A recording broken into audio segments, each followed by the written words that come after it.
Okay. It's always nice when you know that the live stream is coming on, isn't it? Yes.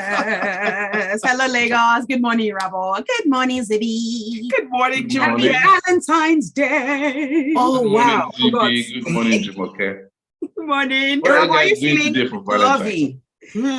Well, thanks to you, I'm still here. Oh yeah, I'm feeling lovely. Actually, you know. Ooh, no wonder you're traveling. I mean, what now? Oh, right. Sometimes you forget that the mics are on. Yes, get it, girl. Sorry, get it, guy. Like Nigerian ladies are actually very, very romantic. Oh, come on. Some of them are romantic. They don't buy you boxers. Apparently, I was flown down here. A lady bought ticket for me. I was like, Irabor, I want to spend Valentine's Day. Wow. So you got flued out. Yeah, I got flued out. Irabor must do something right. Yes, please share your secrets with us. So we get masterclass. All right, just sign us up.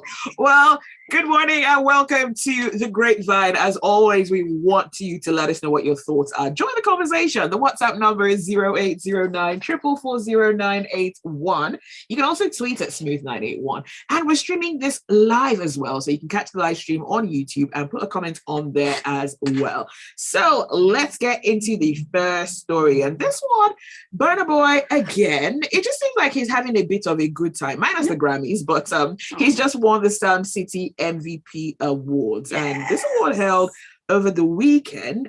Burna Boy was certainly a top winner. He won the Artist of the Year category. Well, congratulations to him. Happy for you. Really happy. Let's look at some of the other winners. So Ruga was named Best New Artist. Maphorisa, who's a South African DJ, got the Best African DJ of the Year gong. Other winners were Thames. I mean, if she wins a Grammy, why shouldn't she win this Sound City award, right? Thames won, Rema won, Ashake won, and Fireboy as well. That is amazing. And congratulations to all the winners, all the nominees also, because nominated. My apologies. I think sometimes it's good to be nominated too. Getting nominated is not easy. So even getting nominated, even if you don't win, then congratulations to you all and well done. That means somebody is noticing your hard work and it didn't go unnoticed. And all the money that you invested into the things that you did, whether or not you won, the fact that you were nominated puts you out there. So more and more people know that you exist, and it can affect your bag in the coming year.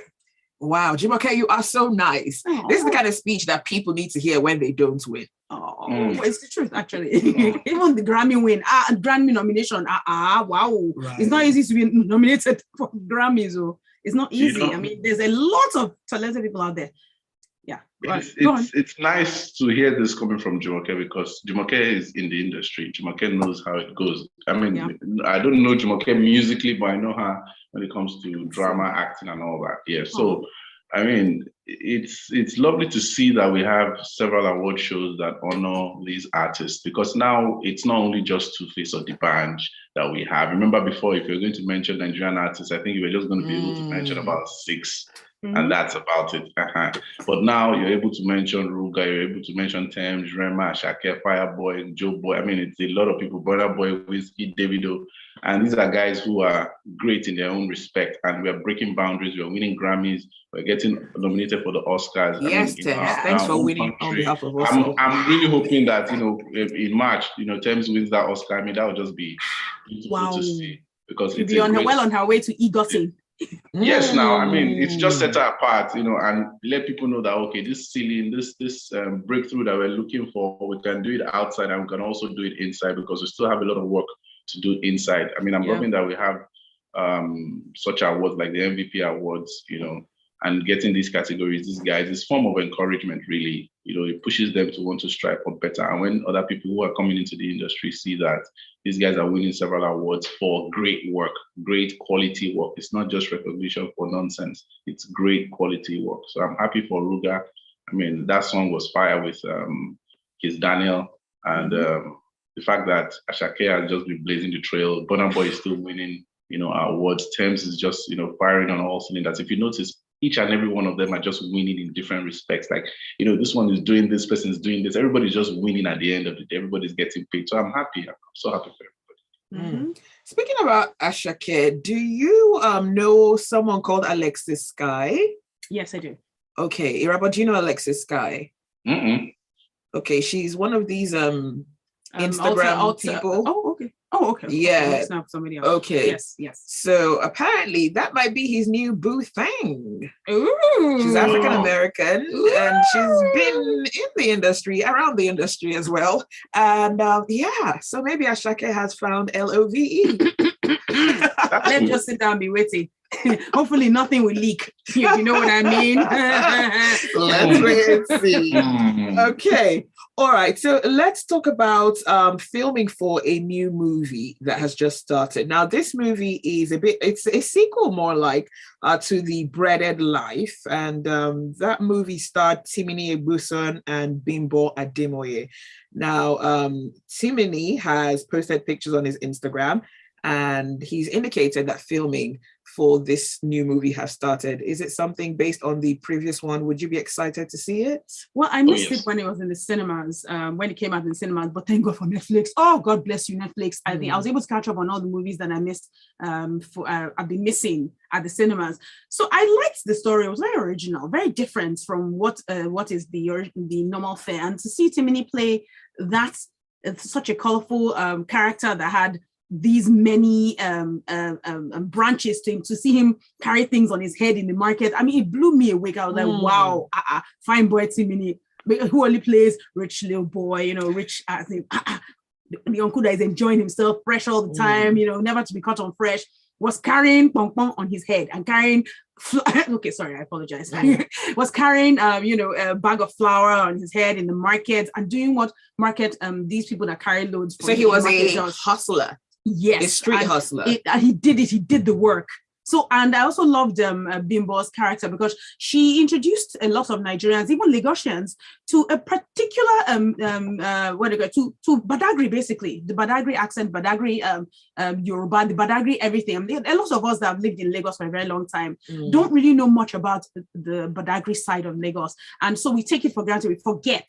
We completely forget about their existence and the fact that they have a whole culture, a whole accent, and their language is musical and delicious when you hear it being spoken. So to hear Bimbo Ademoye speak Yoruba with is it Egun? I think it was an Egun accent. I'm not sure. I can't remember. With that accent, it blew me away. So I absolutely loved the first one.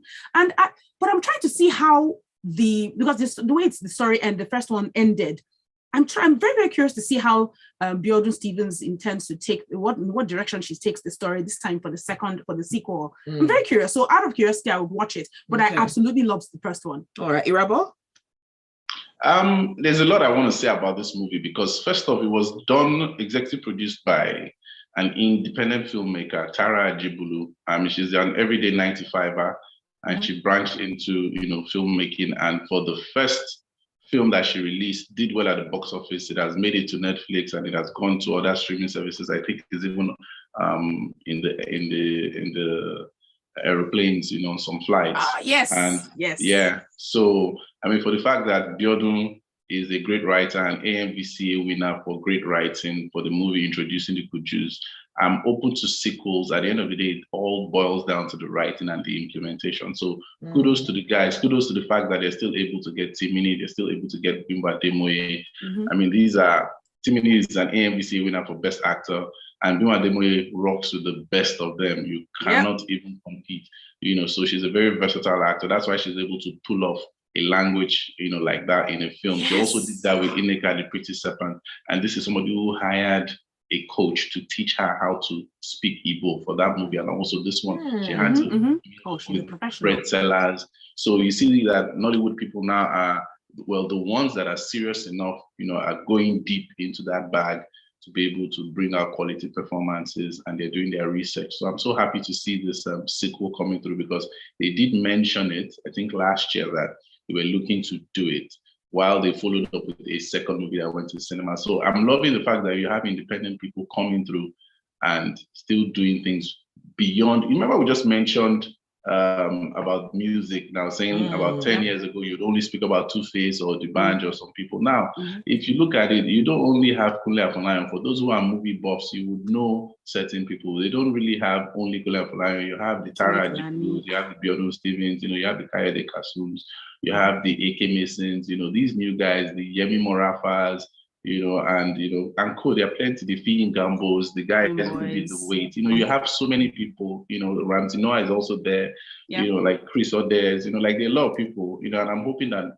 our film industry meets up, with music, although music, is about 3 minutes, 2 minutes, but films are like feature films and short films. So, but it's a great time to be in the entertainment space, whether Nollywood, whether musically and all that. So I'm happy that we're getting it simple. I hope it does not become a Chief 32. Because I would definitely be on here to crucify it if it became a Chief 32. I want to ask something though. I mean, Ramsey has sort of gone behind the scenes from being probably one of Nollywood's most recognizable faces, and he's now behind the scenes. To be a great behind the scenes person, do you need to actually have experience in front of the camera? I'm asking this. It helps. Because no. Okay. No, you don't. It helps. Does it? Because there are lots of these people that are behind the scenes, like Kayode Kasum and all that, didn't start out as actors. They didn't start out from being in front of this, and they're doing phenomenal work. So I don't think it does. It helps. I don't think it makes a difference. Let me give you an example. It's like saying a sportscaster, somebody who has played 10 years, in a particular league, because the person has been in the action, and the person is coming to talk and be a journalist. Yes, he may not be a quote unquote journalist, but at the end of the day, the person is dedicated, to the craft that is journalism. Of course, it will be a very good addition. It's just like all the job interviews that you see. It's okay, speaking an extra language helps, or do this helps. Not like they wouldn't employ you either way, but it would help to have somebody who has been an actor for decades and now becoming a great director who is an AMVCA winning director. And he's a great director. Like this is not because Ramsey is Ramsey, like he's a great director. So it helps. If you have experience from different places, it helps. If you've experienced TV, if you've experienced radio, you now want to now become an MC, it would help now, at least.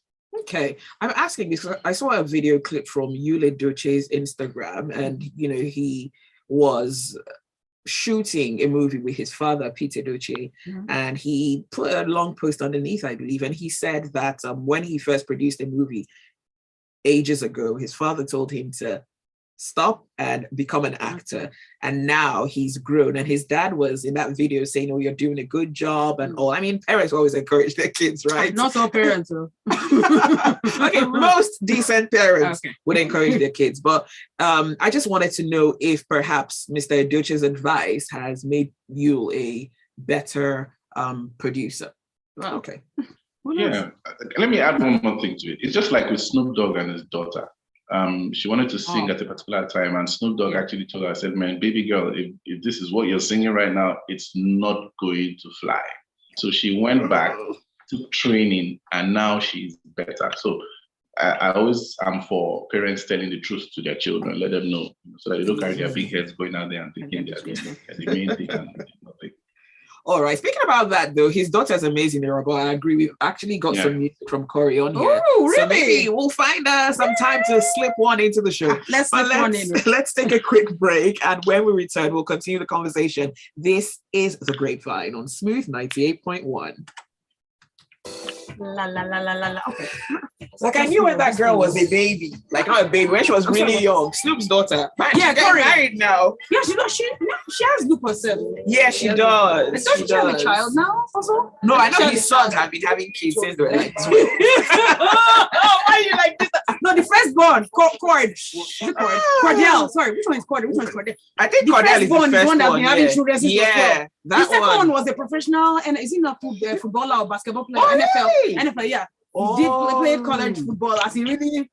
Oh yeah. But I don't know whether he has. I don't know how to be a baby daddy. I don't know whether he is now. No, he might actually. But that was ages ago that he was an. And is he? American football was an athlete. You know, athletes have a certain kind of discipline. Yeah, that they have. Yes, they do. Wow. And then he should learn from his dad. His dad had no baby mama. Discipline with what? Yeah, there we Women? go. No, like they follow women, but you don't really see them having offspring everywhere. I don't know how they do it because They do. That's their work. I don't know. It feels like they might have kids, but it's mostly with one woman or two, or like rappers or. Well, yeah, you're right. I can't think of anyone that's had the different children with different. I think it works against them for some reason. Especially when you're a black athlete in America.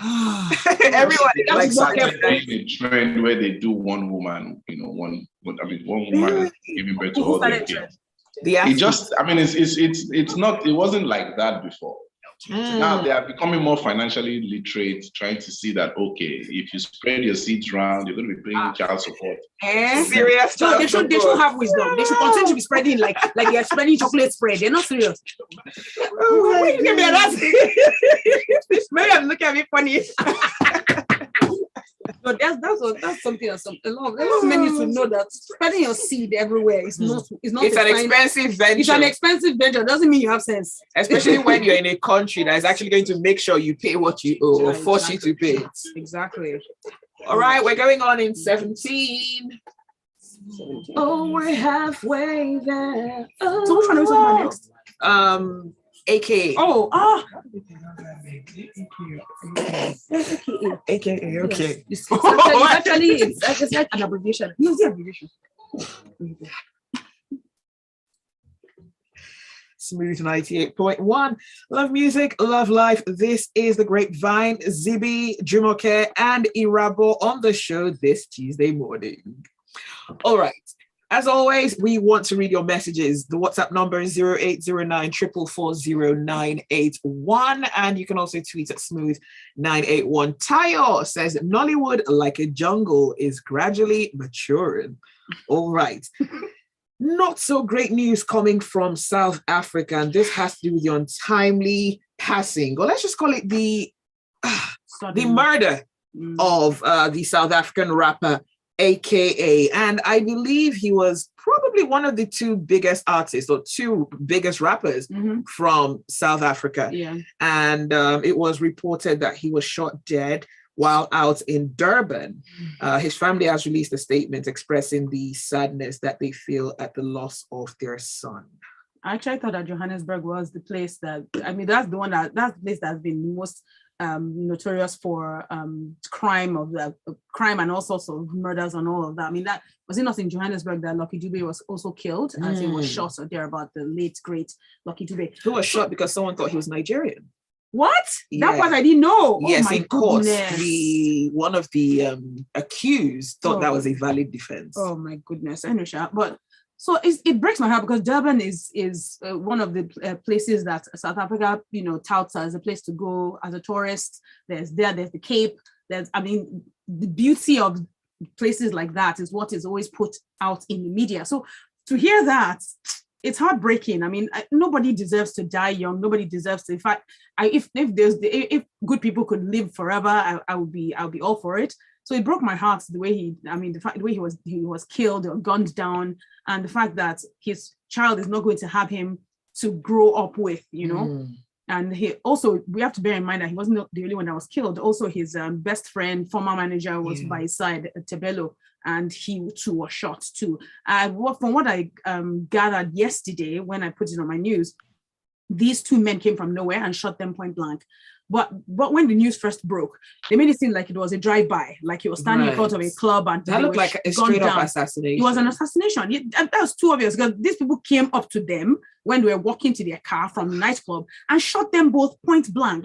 So it's I don't know. So a friend of mine was saying that it probably had something to do with the death of his fiance. His fiance fell from how many stories a few years ago. And she, Black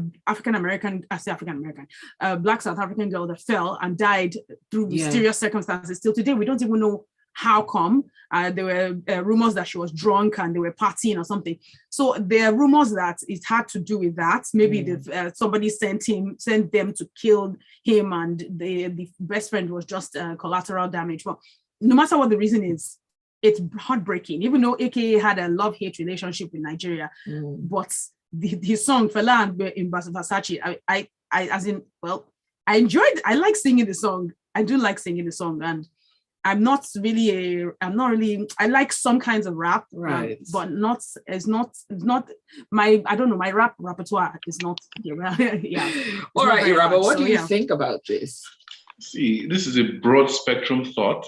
And first off, we as Africans, we as Black people just need to be more responsible. If we're in the limelight, I know it's intoxicating to a degree, but we just have to try to keep our heads screwed properly and not loose. We have to be responsible whenever we are having fun, the kind of company we keep. And above all, I really don't know the true story behind this whole killing. I mean, there's motive for sure, but the fact that someone would call point blank to kill you. So whatever the case is, if it's because of what Jumoke mentioned, it was what I was going to highlight, the death of, the lady years ago, and it could be a retaliation or whatever, or it could just be a gang thing, a disagreement or whatever. It just goes to show that we as Africans need to understand this thing about conflict. It shouldn't be amongst ourselves. It should be us channeling energy to doing what we need to do to build our heritage, our culture. We should stop focusing on trying to, all this gang thing that happens with Biggie and Tupac and all those things. Like, it just takes our focus, away from the thing that we're supposed to be really focusing on, which is building ourselves. All this trying to fight each other, trying to do this thing, it's not the way at all. And the other people are there winning, and we are here just focusing on things that don't matter. So if it's coming from the gang area, I think we all need to just do away with that and focus on Excelsior. And if it's coming from, the fact that maybe it's a retaliation following the story we just mentioned with the girlfriend and everything, we need to also be careful with the kind of company we keep. We're just even saying it off air that athletes and musicians and all these guys, like, the way they're just very, random and sporadic with how they bear children and everything, You see athletes like LeBron James, who is doing it the right way, marrying his wife, having children with the wife, and having no scandal whatsoever and everything. Like, we don't know deep down into his personal life, but at least the persona that we are seeing is that type of persona. So, we need to start using these role models to correct all these things that we see as normal. If you see it online, TikTok and Instagram, you see what I'm saying. So we just need to really buckle up and stop, putting ourselves in these situations. Yeah. So I want to ask a question now. On the hip hop scene from the US, a number of rappers have been killed in the last couple of years. And this is something certain people have said, but with the passing of AKA, this has come up again. Does rap music encourage violence? I don't think it does. Despite the curse words and the sometimes the fact that it's employed when there's a beef, which is usually manufactured, by the way. I don't manufactured. They killed Tupac and Biggie, though. Just say. No, that was an organic. Right. That was not manufactured. I mean, the beef that came after that was manufactured, in my opinion. It was, and they still got killed. But how about the Shida and the Ether and all that beef? I think it was as in between Nas and Jay-Z. I think. Right. I don't know, to some extent, I feel that it was manufactured. But I don't know. A lot of people would beg to differ. That's what I'm trying to say. That's what I'm trying to say. Like, those who are in the business of making money, whether it's through music or whatever, once they strategize and see what makes money, Black people, for example, they like all this type of competition and going against themselves. Okay, it could be a strategy that they used really to get more money, because once this person is beefing this person, you're making money off it. Records are going to be coming, you're making money off it for sure. So I feel that it was bought into. It's just like you see these days, these guys who would come out after they've signed a contract and say, "Oh wow, I was cheated. This person cheated me," but you were there when you signed the contract. So we need to start opening our eyes and getting educated. That's why when everybody talks about, you don't need school, I'm like, please keep short. You need to get educated for so many things so that you don't make mistakes that could have been avoided. So I think it was something that was created. Yes, the collateral damage is having Tupac, Biggie dead and all those things. And we need to stop it. We need to put a stop to it immediately. and start focusing on what is important. That branding of, do you think rap music it instigates violence or whatever? That's a very plausible thing to say because you're seeing that people are dropping dead, but it's also a narrative that is being pushed by those that are behind the scenes who are looking to make money. You use the thing to make money at the end of the day, then you throw it away, just like the way they build you up in Hollywood. And they just throw it away. So it's a strategy at the end of the day. But everybody has to shine their eye. And if you have a platform, you have to be focused. Tayo says, rest in peace to AK and DJ Tibbs. That was a straight up execution. Rappers and their dangerous affiliations and unnecessary beef can't be ruled out. I hope the authorities, despite the post statement of it being a drive-by, find the killer. It was so premeditated, a close-up killing. Rest in peace. Okay, let's go on to more happy times. A new life is about to come into the world. Yes, sir. A new life from the from Rihanna. No. You know, when I watched her press conference, and she's when one of the journalists asked her that we should bring in somebody, because the expectation usually for all these Super Bowl you bring out a few guest artists, right? So people were saying, will it be Jay-Z? Will it be this? Will it be that? And she said that she might bring somebody.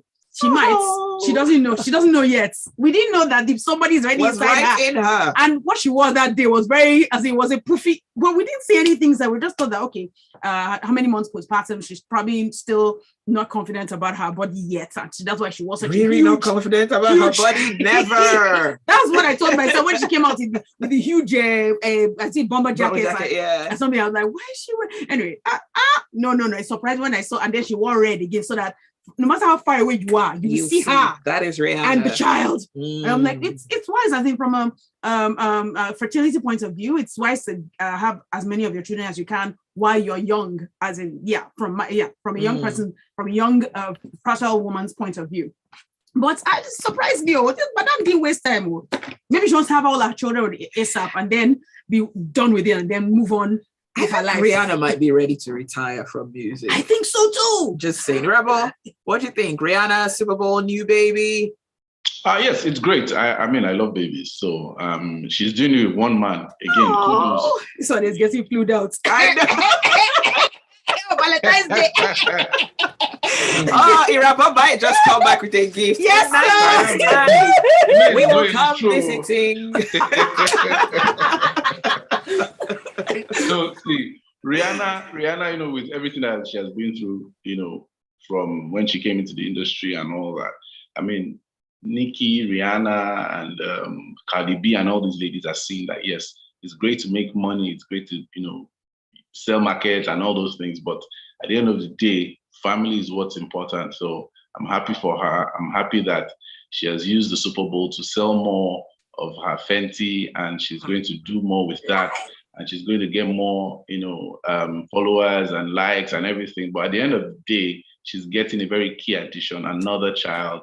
And if anybody who is angry that Rihanna is not releasing new music, see, we said it earlier, the industry doesn't really have Two-Face or the band or whatever. She has positioned herself well. She has leveraged off her music. She has created more businesses. So she is fine and settled. Let her bring music when she wants to bring music. We cannot fight Rihanna musically again. She has done it. She has paid her dues. She's there. She's an all-time great. So everybody just chill out.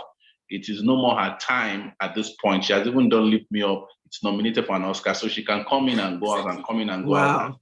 That's the star power that Rihanna has. Like, she can literally step in when she wants and step out. And everyone is going to be waiting cough on the track, and then we will buy it and be nominated. I mean, see, and Beyonce too now. So they know what they're doing. So they paid their dues. So we should look forward to new acts that will come through and allow Rihanna be a mama and just do her thing and enjoy life at this point.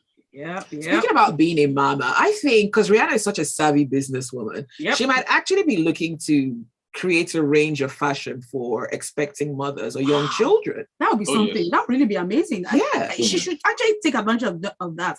Or you never know, she actually probably is about to launch Fenty pregnancy or Fenty glow, mama. Fenty mama. Who knows? I mean, Jay-Z said it now. Fenty selling like fentanyl. Man, Jay-Z is a punchline.